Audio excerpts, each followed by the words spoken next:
الله الرحمن الرحيم نحمده ونستعينه ونستغفره ونعوذ بالله من شرور أنفسنا ومن سيئات أعمالنا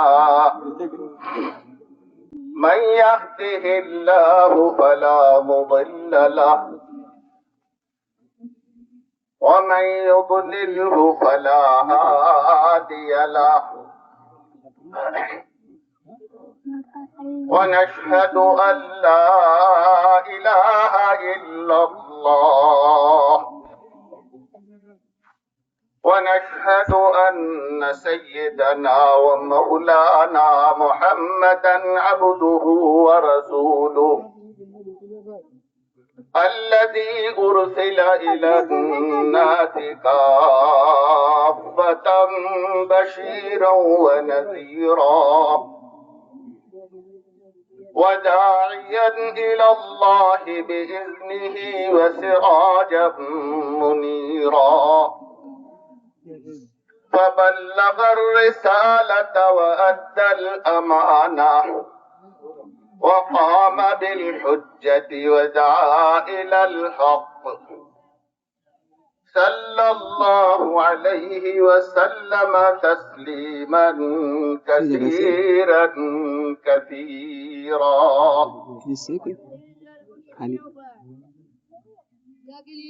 أما بعد فأعوذ بالله من الشيطان الرجيم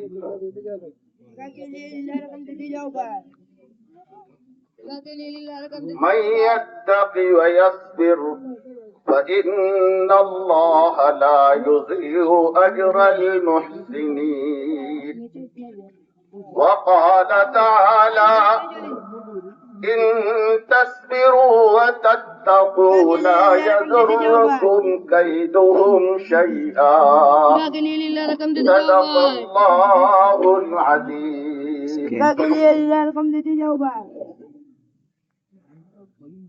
میرے محترم بزرگوں اور دوستوں، رمضان المبارک کے خط پر آج ہم اور آپ اس عیدگاہ میں جمع ہیں. عید الفطر کی نماز کے لیے دوگانہ کے لیے جمع ہیں. جو شکرانے کی نماز ہے کہ جو اللہ تعالیٰ نے ہمیں رمضان المبارک میں روزے رکھنے، نمازیں پڑھنے اور ٹوٹا پھوٹا ذکر و تلاوت کرنے کا موقع میسر فرمایا. اس پر اللہ کا شکر بھی بجا لانا چاہیے. اے اللہ، تیری کروڑوں دنیا میں بھری ہوئی انسانیت میں اللہ نے ہمیں منتخب فرمایا اور تیرے احکام کی بجاوری کی توفیق عطا فرمائی. آج اللہ کی مخلوق میں بہت بڑی تعداد ایسی ہے جو ایمان سے کوری ہے، اور جو ایمان والے ہیں وہ بھی روزوں سے اور اللہ تعالیٰ کی ناکامات سے دور ہیں. اس بھری انسانیت میں اے اللہ، تو نے ہم مٹھی بھر لوگوں کو جو توفیق عطا فرمائی، اس پر ہم تیرا جتنا بھی شکر بجا لائیں اتنا کم. لیکن اے اللہ، اس کے ساتھ ہم اس بات کا بھی اقرار کرتے ہیں کہ جو حق ادا کرنا چاہیے تھا، وما عبدناک حق عبادتی، ہم تیری عبادت کا حق ادا نہ کر سکے. تیری عبادت کا جو حق تھا، جس خشوع کے ساتھ، جس خضوع کے ساتھ، جس سنتوں کے اہتمام کے ساتھ، جس تیری رضا کے لیے ہمیں کرنا چاہیے تھا، اس میں یقیناً ہم کوتاہ ثابت ہوئے ہیں. اس میں کوئی شک کی کوئی گنجائش نہیں ہے. اس پر ہم استغفار کرتے ہیں. اسلام نے ہمیشہ عام طور پر یہ دو موقع ہوتے ہیں جس میں آدمی بھٹکتا ہے، حدود سے تجاوز کرتا ہے. ایک خوشی کا موقع ہوتا ہے کہ جس میں آدمی حد سے زیادہ تجاوز کر جاتا ہے اور ناجائز حدود پہ داخل ہو جاتا ہے، جس پر قرآن مجید نے فرمایا لا تفرح ان اللہ لا يحب الفرحین، حد سے زیادہ خوشی میں آگے بڑھ جاؤں، ایسے اترانے والوں کو اللہ تعالیٰ پسند نہیں فرماتا۔ اسی طریقے سے غم کے جو موقع ہوتے ہیں، اس غم کے موقعوں پر بھی انسان حدود سے تجاوز کر جاتا، کہیں کوئی میت ہو گئی، کہیں کوئی حالات آ گئے، اس پر ہار واوے گا، اللہ کی دی ہوئی امانت تھی اس نے لے لی، اللہ نے حالات لائے ہیں، کیا صحابہ کرام پر حالات نہیں تھے؟ کیا میری نبی کی زندگی اٹھا کر دیکھ لیجئے، مکی زندگی اٹھا کر دیکھ لیجئے، آپ نے کس طریقے سے زندگی گزاری ہے، حالات کی پٹی میں دبائے گئے تھے، اور جب تک جو شخص حالات سے نہیں گزرتا اور پٹی میں دبتا نہیں ہے، وہ کندن بن کر باہر نہیں آتا۔ آپ نے دیکھا ہوگا سونے اور چاندی کی کانیں ہوتی ہیں، لیکن ان کو پروسیس کے لیے پٹی میں دبایا جاتا ہے، اور جب پٹی میں دب کر وہ باہر آتے ہیں اور اس کو اس کے سانچے میں ڈھالا جاتا ہے تو وہ زیور بن کر ایک عورت کے گلے میں زیب و زینت کا ذریعہ بنتے ہیں۔ تو ہمیں بھی اس پٹی میں بعض مرتبہ دبایا جاتا ہے، لیکن نبی کریم صلی اللہ علیہ وسلم کے اگر حالات کا جائزہ لوگے تو پتہ چلے گا ہم سب کی طرف سے وہ مصیبتیں جھیل کر چلے گئے۔ حدیث پاک میں آتا ہے ان اشد الناس بلاء الانبیاء ثم الامثل فالامثل، سب سے زیادہ اگر کسی کی آزمائش ہوئی تو انبیاء کرام کی ہوئی، پھر اس کے جو طریقے پر چلیں گے۔ آپ یوں سمجھ رہے ہو کہ آپ نبی کے طریقے پر چلو گے اور آپ پر من و سلوہ نازل ہوگا، جن پر من و سلوہ نازل کیا گیا ان قوموں نے بھی جس قدر ناقدری کی ہے، نتیجہ اللہ نے دیکھا ان قوموں کا کیا انجام ہوا۔ اس لیے میرے بزرگوں اور دوستوں، آج ہم اس عیدگاہ میں جمع ہیں، ہمارے سامنے دو باتیں ہیں۔ ایک طرف ہم شکر بجا لائیں کہ اللہ تعالیٰ تو نے ہمیں ماہ مبارک میں جو ٹوٹی پھوٹی عبادت اور روزہ رکھنے کی توفیق عطا فرمائی، اس پر تیرا جتنا بھی شکر ادا کریں ہم کم ہیں، اور اس کے ساتھ ساتھ یہ عہد بھی کریں کہ رمضان مبارک تو ایک ٹریننگ کا مہینہ ہوتا ہے، ایک تدریب کا مہینہ ہوتا ہے، ایک تربیت کا مہینہ ہوتا ہے، اور قرآن مجید خود اس بات پر گواہ ہے یا ایھا الذین آمنوا، اے ایمان والو کتب علیکم الصیام، تم پر روزے فرض کرا دیے، کما کتب علی الذین من قبلکم، جس طریقے سے تم سے پہلے لوگوں پر بھی فرض کرا دیے، کوئی نئی بات نہیں ہے۔ کیوں؟ لعلکم تتقون، تاکہ تم تقوی والی زندگی کو اختیار کر لو۔ یہ تمہاری تربیت ہو رہی ہے کہ حلال کھانے اور حلال پینوں سے، حلال طریقوں سے بھی تم کو روک دیا گیا جو جائز تھا۔ اس لیے تم کو جب جائز طریقوں سے روک دیا گیا ہے جو عمومی حالات میں جائز تھے، لیکن آج اس مبارک مہینے میں ان حلال و پاکیزہ و جائز کاموں پر بھی تمہیں وقتی اعتبار سے اتنے وقت سے لے کر اتنی پابندی لگا دی۔ اللہ تعالیٰ دیکھنا چاہتے ہیں میرے بندے میرے حکم کی تعمیل کس طرح کرتے ہیں۔ جب آدمی حلال کاموں سے جو وقتی اعتبار سے پابندی لگائی گئی اس پر رک جاتا ہے تو اس کے لیے جو حرام کام ہے، سود حرام ہے۔ آج ہمارے امت کا بہت بڑا طبقہ سود میں ملوث ہے۔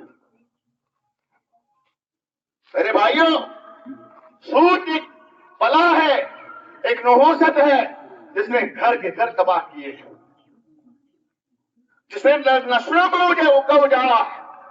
آج ہمارا ایک طبقہ تو کھلم کھلا سود میں ملوث ہے، ایک دوسرا طبقہ بھی ہے جو چور دروازوں کے ذریعے جو ہے سود میں ملوث ہو رہا ہے، جو کبابوں کے ذریعے اور دوسری بہت ساری ناجائز اسکیموں کے ذریعے جو ہیں وہ بھی سود میں ملوث ہو رہا ہے۔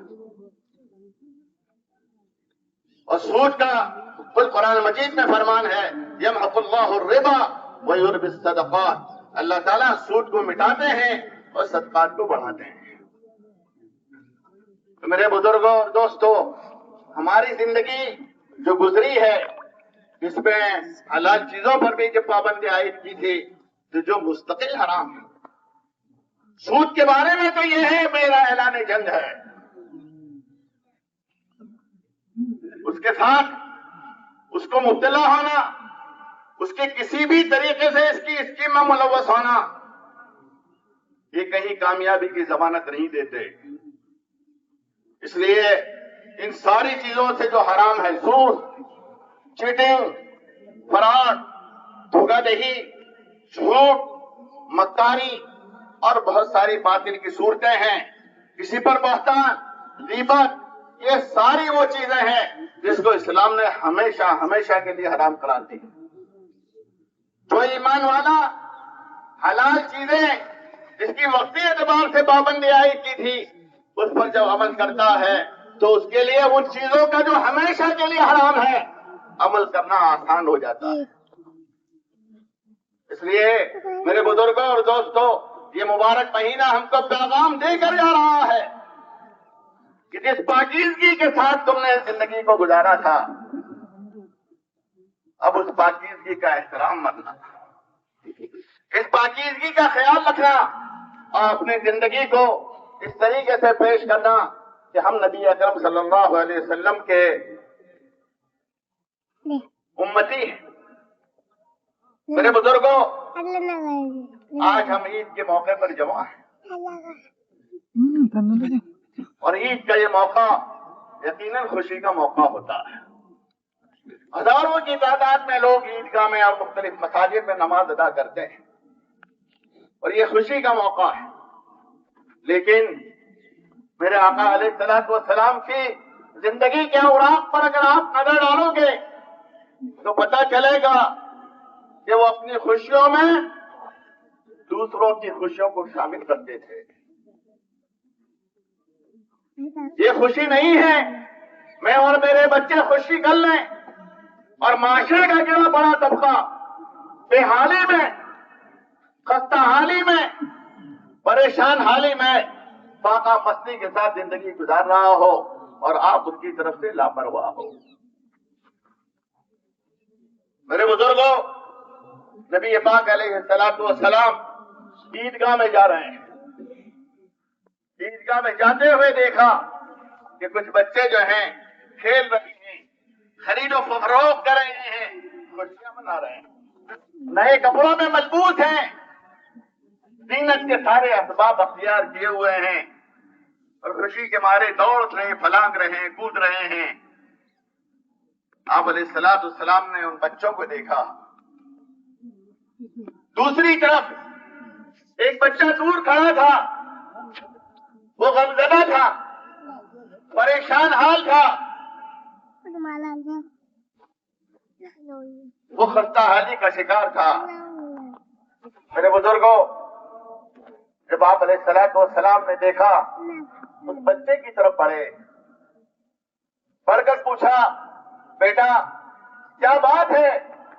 آج عید کا دن ہے، سب نئے نئے کپڑوں میں ملبوس ہیں اور خوشی کے آثار ان کے چہروں پر نظر آ رہے ہیں، اور تم ہو کہ خستہ حالی ہے، غم کا شکار ہو، پریشانی کے آثار تمہارے چہرے پر نظر آ رہے ہیں۔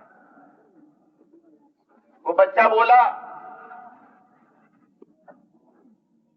میرے والد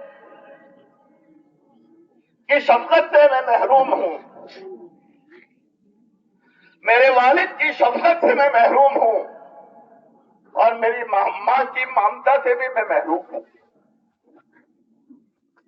میرے والد کا سایہ عاطفت مجھ سے اٹھ چکا ہے اور والدہ جو پر مہربانی کرتی تھی وہ بھی دنیا سے رخصت ہو چکی ہے۔ میں حالات کا شکار ہوں، اس وجہ سے میرا یہ حال ہے۔ آپ علیہ الصلوۃ والسلام عیدگاہ جانے کی بجائے اس بچے کو اپنے گھر لے جاتے ہیں، اس بچے کو اپنے گھر لے جاتے ہیں اور گھر لے جا کر حضرت عائشہ رضی اللہ تعالیٰ سے کہتے ہیں اس بچے کو نہلا دو، اور اپنی لخت جگر حضرت فاطمہ رضی اللہ تعالیٰ عنہا سے کہلواتے ہیں حسن و حسین کا کوئی اچھا جوڑا ہو تو بھیج دو. حضرت فاطمہ حضرت حسن حسین کے کوئی جوڑے کو بھیجتی ہیں. آپ علیہ الصلوۃ والسلام اس بچے کو وہ جوڑا پہناتے ہیں اور ماں عائشہ رضی اللہ تعالیٰ عنہ انہیں نہلا دھلا کر تیار کر دیتی. آپ علیہ السلام فرماتے ہیں کیا تم اس بات پر راضی نہیں ہو؟ آج سے میں تمہارے باپ کی جگہ کو پر کروں گا اور ماں تمہاری ماں حضرت عائشہ ہو. کیا اس بات پر تم راضی نہیں ہو؟ میرے بزرگوں، اسلام کا یہ سبق تھا، اسلام کی یہ تعلیمات تھی. کیا آج وہ تعلیمات پر ہم عمل کر رہا ہے؟ میرے بزرگوں، ایک بچے کی بات تھی، ایک بچے کی طلب و بے چینی کو میرے آقا علیہ الصلوۃ والسلام برداشت نہیں کر سکے. آج پوری دنیا میں ہزاروں انسانیت کا خون بہ رہا ہے اور بھیڑ چڑھا دیا گیا انسانیت کو. آج مقتل پر، قتلگاہ پر پوری انسانیت کو بھیڑ چڑھا دیا گیا ہے اور پوری انسانیت بے چین و بے قرار ہے. جس جگہ سے آپ سنو گے یہی خبریں آ رہی ہیں، ہزاروں سینکڑوں آدمی ایک ہی وقت میں جاں بحق ہو جاتے ہیں. لیکن یہ انسانیت کے علمبردار، انسانی حقوق کے ٹھیکیدار ادارے جنہوں نے یہ ادارے بنائے تھے ان کے کان پر چھو تک نہیں رہتی. جنہوں نے پوری دنیا میں انسانیت کے حقوق کے لیے ادارے بنائے تھے انہی لوگوں نے انسانیت کے حقوق کو پامال کیا ہے اور پوری کی پوری انسانیت کو آج قتل گاہ پر بھیڑ چڑھا دیا گیا ہے. لیکن ان کے کانوں پر روح نہیں، چھو تک نہیں رہتی. میرے بزرگوں، ذرا دیکھ لیجئے، ایک بچے کی بے چینی ایسے تو سینکڑوں واقعات ہیں میرے آقا علیہ الصلوۃ والسلام کی زندگی کی. آج ہزاروں انسان جس جگہ کی خبر سنو، ہم کسی مذہب کی تفریق نہیں کرتے، مرنے والا بے قصور ہے، وہ انسانیت کا ایک فرد ہے. مرنے والا بے قصور ہے، وہ انسانیت کا ایک فرد ہے. میرے بزرگوں، اللہ کا ایک بندہ ہے اور آپ اس کو بے قصور ہے مار دیتے ہو، اس کا خون بہا دیتے ہو. اس کے پیچھے پورا خاندان تھا، اس کے پیچھے اس کے بیوی بچے تھے، اس کے آل و عیال تھے. آپ نے ان کو بے سہارا کر دیا اور پھر آپ پوری دنیا میں ڈھڈیرے پیٹ رہے ہو. ہم انسانیت کے علمبردار ہیں. جنہوں نے جو قدریں بنائی تھی آج انہوں نے وہ ساری قدروں کو پامال کر دیا ہے، سارے ان کے بنائے اصولوں کو انہوں نے توڑ دیا ہے اور انسانیت کے در پہ آزاد ہے اور دنیا کے ٹھیکیدار بھی بنے بیٹھے ہیں، دنیا کے جمعدار بھی بنے بیٹھے ہیں اور یہ دہائی دیتے ہیں فلاں یہ ہے، فلاں یہ ہے. گریبان میں منہ ڈال کر چھاپو، پوری دنیا میں اگر انسانیت کا خون بہ رہا ہے تو یہ انسانیت کے حقوق کے علمبرداروں کی جانب سے ہے. پوری دنیا کے انسانیت کے علمبردار ٹھیکے اداروں کے جو ممبر بنے ہوئے ہیں ان کی جانب سے یہ خون پوری دنیا میں بہ رہا ہے. میرے بزرگوں اور دوستوں، کہاں جائیں، کس سے کہیں؟ انسانیت چاروں طرف سے کرا رہی ہے، اس کے پاس کوئی جگہ باقی نہیں. جو منصف تھے، انصاف کی گدی پر بیٹھے تھے، وہ مجرمانہ کردار ادا کر رہے ہیں. جن کے زبانوں سے ہم انصاف کی بات سننا چاہتے تھے وہ بلڈوزر کی بات کر رہے ہیں. ابھی تو الزام ہے اور بلڈوزر چل رہا ہے. کیا یہی دنیا کا نظام اسی طریقے سے چلتا رہے گا؟ کیا دنیا پوری کی پوری انصاف سے کوری ہو جائے گی؟ یہ ظلم نہیں، یہ پھر جہالت کا دور ہے. آج ایجوکیشن کے اس دور میں، تعلیم کے اس ترقی کے دور میں جہالت کی آخری گھٹے میں جا کر یہ انسانیت گری ہوئی ہے. اور پھر یہ کہتے ہیں ہم ایجوکیٹڈ ہیں، ہم پڑھے لکھے ہیں۔ ارے تمہاری تعلیم نے انسانیت کو قتل کا ڈھیر چڑھا دیا۔ کاش کہ تم تعلیم یافتہ نہ ہوتے۔ آج یہ ترقی کے دور میں ترقی کے اس لیے آئی تھی تاکہ انسانیت فلاح و بہبود سے فائدہ اٹھاتی۔ ترقی اس لیے آئی تھی تاکہ انسانیت کے راحت کے کچھ کام کرتے۔ ترقی اس لیے تھی کہ تم انسانوں کے لیے ایک اچھا راستہ دکھاتے، لیکن اس ترقی کے راستے سے تم جہالت کے اس ماضی کی تاریخ کی فوج کی ساری جہالتوں کو تم نے پیچھے چھوڑ دیا اور ہزاروں بے قصوروں کو قتل کر دیا، ان کے مکانات کا ملبے کا ڈھیر بنا دیا، بچوں کو یتیم کر دیا اور عورتوں کو بیوہ کر دیا۔ ایک طرف انسانی حقوق کی دعوے داری اور دوسری طرف عورتوں کے حقوق کی دہائی دینے والے لوگ، ایک طرف بچوں کی باتیں کرنے والے لوگ اور ایک طرف عورتوں کے حقوق کی دہائی دینے والے لوگ۔ آج ہزاروں عورتیں دنیا میں بیوہ ہو رہی ہیں، ہزاروں بچے یتیم ہو رہے ہیں، طلبہ اور اسٹوڈنٹ کے کالجوں پر جو ہے انہوں نے میزائل مارے ہیں، اسپتالوں تک کو نہیں چھوڑا ہے، اور پھر یہ کہہ رہے ہیں ہم انسانیت کے علم بردار۔ دیکھ لیجئے گریبان میں منہ ڈال کے دیکھ لیجئے۔ میرے بزرگوں، یقیناً ظلم کی ٹہنی کبھی پھٹتی نہیں، نہ وہ کاغذ کی سدا چلتی۔ آج آپ دیکھ رہے ہو پوری انسانیت چیخ رہی ہے۔ ایسٹم فائل اٹھا کر دیکھ لیجئے، وہ بچوں کے حقوق کی بات کرنے والے آج وہ نابالغ کو چھوٹے بچوں کے ساتھ کس بے دردی اور بے رحمی کے ساتھ معاملہ کر رہے ہیں۔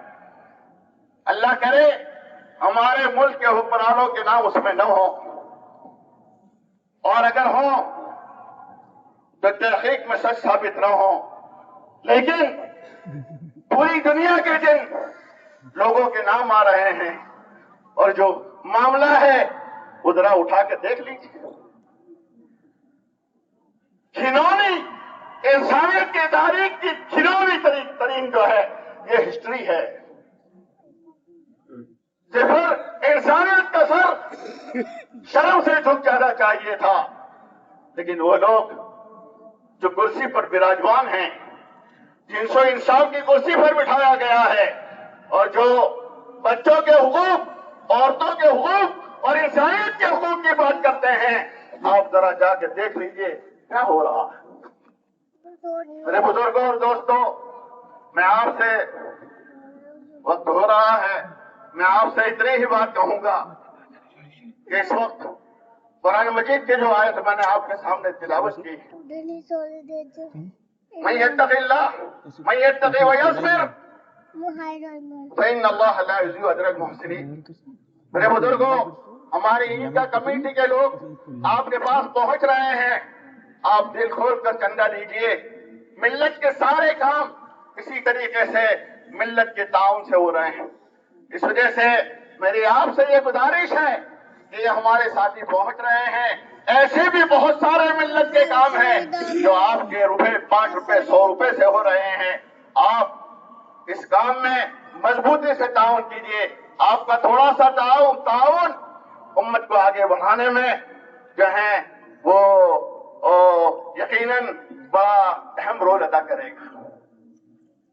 میرے بزرگوں، میں نے جو آیت تلاوت کی، من یتقی ویصبر فإن اللہ لا یضیع اجر المحسنین، دیکھو حالات تو یہ ہیں، حالات کا اب کوئی کہنے کی ضرورت نہیں ہے، کسی کے سامنے کوئی کچا چٹھا کھولنے کی ضرورت نہیں ہے، سب کے سامنے ہے۔ اور صرف ہمارا ملک نہیں کرا رہا، ساری دنیا کے ملک کرا رہے ہیں۔ ہماری ذمہ داری کیا ہے؟ ہماری ذمہ داری ہے ایسے حالات میں، اور حالات جو آتے ہیں وہ ہماری بدعمالیوں کی وجہ سے آتے ہیں۔ اعمالکم اموالکم، تمہارے اعمال کی وجہ سے اللہ تعالیٰ تم پر حکمرانی مسلط کرتا ہے۔ ہماری بدعمالی اور نحوست کی وجہ سے اللہ حکمرانوں کو بھی مسلط کرتا ہے. ہماری ذمہ داری یہ ہے وَمَن يَتَّقِ وَيَصْبِرْ، گناہوں سے اپنے آپ کو بچاؤ، تقوی والی زندگی کو اختیار کرو اور صبر سے کام کرو. صبر کا یہ مطلب نہیں ہے کہ مار کھاتے جاؤ اور ہاتھ توڑتے جاؤ. صبر کا ہرگز یہ مطلب نہیں ہے. یہ صبر کا لفظ بھی بڑا مظلوم ہے. یہ صبر کا ہرگز نہیں ہے. صبر کا مطلب یہ ہے کہ تم جو حالات ہیں اس کا انسانی دائرے میں، اسلامی دائرے میں اس کا مقابلہ کرو، اور جو حالات پیش آئیں اس پر جمے رہو. تم اسلامی اور انسانی دائرے میں جو حالات آ رہے ہیں اس کا مقابلہ کرو. اس کا یہ مطلب نہیں ہے کہ تم بے قصوروں پر ظلم کرو. اس کا یہ مطلب نہیں ہے کہ تم جو چاہو کر لو. ذرا میرے نبی پاک علیہ الصلوۃ والسلام کے حالات اٹھا کر دیکھ لیجیے. جب بھی ایسی بات ہوئی ہے آپ نے فرمایا اے اللہ، خالد نے جو کیا اس سے میں بری ہوں. خالد نے جو کیا ہے اس سے میں بری ہوں. وہ صحابی تھے جنہوں نے ہزاروں جنگیں لڑی تھی، جن کو سیف اللہ کا لقب دیا گیا تھا، لیکن ذرا سی چوک ہوتی ہے آپ علیہ السلام ان کو بھی ٹوک دیتے ہیں. اس لیے میرے بزرگوں، قرآن مجید کی آیات ہم سب کے لیے درس عبرت ہے اور سبق ہے. مَن يَتَّقِ وَيَصْبِرْ، جو تقوی اختیار کرے گا اور صبر سے کام لے گا، اللہ تعالیٰ ایسے اچھے کام کرنے والوں کے اجر کو ضائع نہیں کرے گا. اور دوسری طرف میں پھر وہی مضمون کو الٹ دیا ہے، یہی آیت کا الٹ دیا گیا ہے. یہاں یہ کہا جو تقوی اختیار کرے گا اور صبر سے کام لے گا اللہ ایسوں کے اجر کو ضائع نہیں کرے گا. اور یہاں اسی مضمون کو یہ کہا ان تصبروا وتتقوا، اگر تم صبر سے کام لو گے، حالات کا مقابلہ کرتے ہوئے حالات پر جمے رہو گے اور گناہوں سے اپنے آپ کو بچاؤ گے، لا یضرکم کیدہم شیئا، ان کی سازشیں تم کو کوئی نقصان نہیں پہنچائیں گی. میرے بزرگوں، آج کی ہماری عیدگاہ کا یہ پیغام ہے کہ ہم اپنے آپ کو گناہوں سے بچائیں، ظلم و زیادتی سے اپنے آپ کو بچائیں، لیکن حالات کا بے خوف و بے خطر طریقے پر ہم مقابلہ کریں. لیکن اس بات کا خیال رہے اسلام کا دائرہ ہاتھ سے نہ چھوٹے، انسانیت پر ظلم نہ ہو، گناہوں سے اپنے آپ کو بچائیں اور جمے رہیں اور تقوی والی زندگی اختیار کریں. لا یضرکم کیدہم شیئا، قرآن کا یہ فیصلہ ہے تمہارے دشمنوں کی سازش ہے، تم کو نقصان نہیں پہنچا سکتے. اب گریبان میں ہمیں اور آپ کو منہ ڈال کر دیکھنا ہے کیا ہم اس پر عمل پیرا ہیں. ہم اپنی زندگی کو اس پر چاہے لا سکتے ہیں، اگر لائیں گے تو انشاءاللہ اللہ تعالیٰ ہمارے دشمنوں کی سازشوں سے ہماری حفاظت فرمائے. میرے بزرگوں اور دوستوں، ہماری عیدگاہ کے ساتھی پہنچ رہے ہیں، آپ حضرات جن کا تعاون کریں. دوسری بات، ماشاءاللہ ہمارا یہ ایڈمنسٹریشن بناسکانٹھا پالنپور کا ہمارے لوگ پہنچے تھے اور وہ بھی بڑا کوآپریٹ کر رہے ہیں ہمارے ساتھ. ہمارے ضلع کی انتظامیہ بھی پورے طور پر ہمارے ساتھ معاون و مددگار. اگر وہ ہمارے معاون ہیں تو ہم ان سے بڑھ چڑھ کر معاون.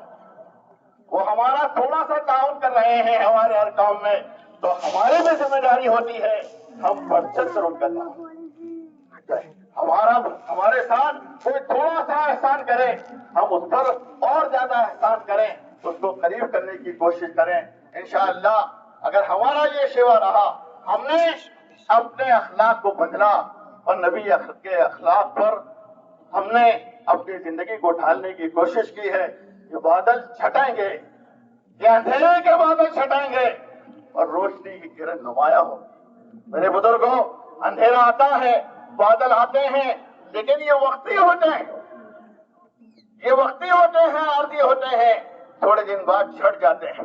لیکن ان کے چھٹنے کا طریقہ یہی ہے ان تصبروا